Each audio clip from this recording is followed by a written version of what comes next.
Hi, Paul here, Intelliblast Applications Manager, and today we're going to go over how to regulate your air supply for your Intelliblast Lightspeed charger to provide an external power source to your Intelliblast Lite. So after your equipment's been installed on your Megapot or your single outlet unit, you're going to go into your Lightspeed charger box.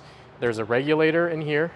That regulator is going to regulate air to about 90 psi, no more than 101 psi to this generator. Now, generator is going to create a current. That current is going to be 23.5 to 24 volts, and that's going to supply the external power source to the Intelliblast Lite. First thing you're going to do is you're going to plumb into a clean, dry source of air.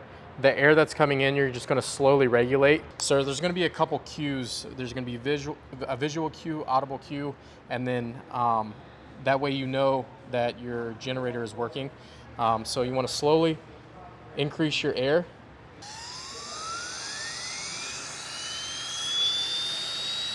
So there's going to be red and green lights on the Intelliblast Lightspeed charger. If it's not generating enough current, it'll flash red.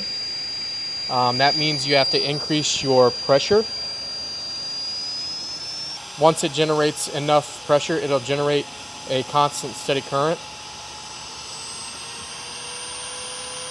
So now we have a green light. So after that green light, it typically takes about 7 seconds for the current to build up and make its way to the Intelliblast Lite. Once that happens, you'll probably hear the wind of the generator go down, because that's when the lights come on the light. What that means is the light is actually pulling the power from the generator. And so you hear the winding up and winding down. That means the current isn't consistent, so you have to slowly turn the generator up just a little bit more. So good. So there it sounds really good. It's a constant air source, a constant power source, and you want to utilize your portal or your multimeter to verify that you have 24 volts. And that's how you dial in your Intelliblast Lightspeed charger.